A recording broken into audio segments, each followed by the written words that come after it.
He's made statements, I mean, in interviews with Fox News, of course, that seem to be at least sympathetic to the Russian demands and the Russian narrative on the war. This is obviously what Kyiv is worried about in Ukraine. So the US presidential envoy Steve Witkoff and Donald Trump's son-in-law Jared Kushner are in Moscow to meet Vladimir Putin. The Russian leader spoke earlier, saying the Russian army's capture of the strategic city of Pokrovsk provided a great base for fulfilling Russia's military goals. Ukraine denies Russia's taken control of that city. We can talk to Matthew Luxmoore, Wall Street Journal foreign correspondent in Kyiv. Hello to you, Matthew. Hi there. All right, tell me, what do you anticipate from the meeting in Moscow? And we so often now hear, don't we, Steve Witkoff accused of favouring Moscow's position in talks. I mean, how fair is that, do you think? Well, he's made statements, I mean, in interviews with Fox News, of course, that seem to be at least sympathetic to the Russian demands and the Russian narrative on the war. This is obviously what Kyiv is worried about, and Ukrainian officials who have been meeting the US side in the past days, in the past week, to try and kind of iron out changes to the original US proposal that would be more tolerable for Kyiv. And obviously Putin is going to try and do the opposite, which is to bring it more closer to what it was originally, which is a plan that very much favors the Russian side. Right. Yeah. Well, indeed. I mean, when it comes to Witkoff, he's not a diplomat. He's not a Russia expert. I mean, Donald Trump just a couple of weeks ago told an audience that Witkoff knows nothing about Russia, but he is a billionaire businessman, and places business, do you believe, and profit for American interests above such notions as liberty and sovereignty for Ukraine. Yeah, I mean, he very much speaks kind of the same language as Kirill Dmitriev, which is the Russian envoy who has been coordinating with Witkoff and Trump's son-in-law, Jared Kushner, over this US proposal that was hashed out, that was actually leaked a couple of weeks ago. So they understand each other. And I think when he comes to see Putin, he is someone who already has spoken to various Russian officials, is already in contact with them.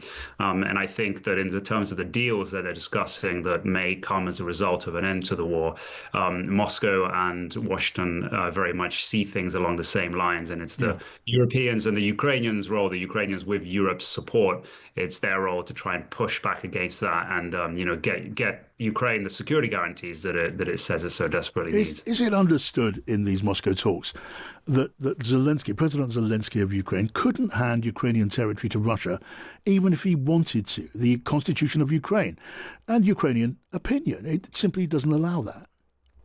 Yeah, Ukraine has been trying to make this clear to the US side that it has constitutional limitations, and you'd have to change the constitution in order to give away land. But it's not just land that is constitutionally kind of limited in terms of making any changes to it. It's other points that Ukraine is trying to kind of this is something that Ukrainians are trying to make clear to the US side in all these meetings, that it's not as simple as Trump sometimes says, which is that they just need to swap land, or Zelensky needs to promise elections or something like this. Ukraine says it has various limitations. But of course, I mean, ultimately, if there is a peace deal and both sides agree on the terms, then this is something that Ukrainian lawmakers, if there is acceptance from society and in Ukraine, there's something that they may be able to push through. And just lastly and briefly, Matthew, and again, thanks for joining me.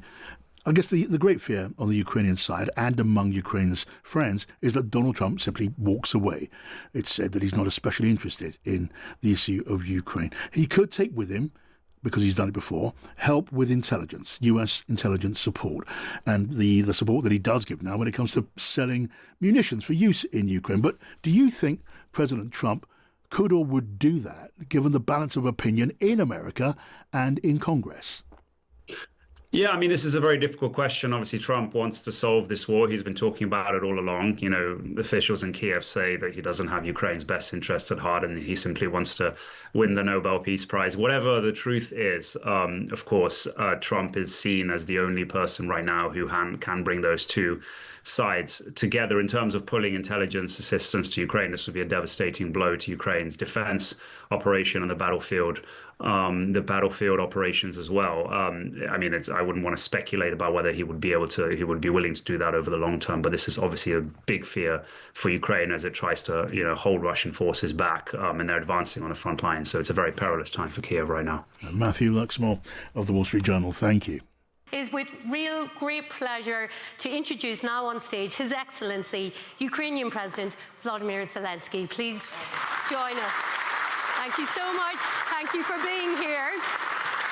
Really, between us, it's very difficult to comment the words of leader of Russia, because he really doesn't want to finish this war, because he didn't get all the goals what he wanted at the very beginning of this aggression. He wanted to destroy us totally, our freedom, our people, but he really been very surprised. Everybody understands who knows him and who doesn't, and that he didn't get any real goal what he wanted. Putin, I mean, now he's thinking how to find new reasons not to finish this war. And we count on pressure from the United States and the people of the world. I think so. They are a very strong country.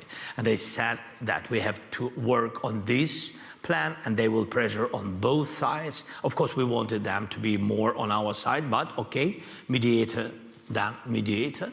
So, and they began to pressure both sides, and we supported the ideas.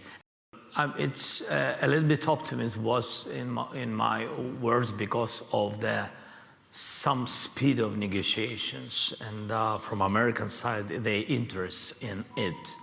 It showed that America is not withdrawing now from any kind of diplomatic way of dialogue, and it's good. And it's meant that they gave us a signal. So it's about negotiations. If you're ready, we will work. They've got these signals from us, but this is where we are. I mean, for me, it's nothing new. The words of Putin, not new, but we have to hope. We not just hope, we hope and work, hardly work each day. And we hope, of course, because we want peace. That's why it's optimism. I think this is realism. We need to bring peace closer. Yes, we tried our best, and it worked, and it works still. I'm very thankful to your country. You're one of these best our friends. Thank you.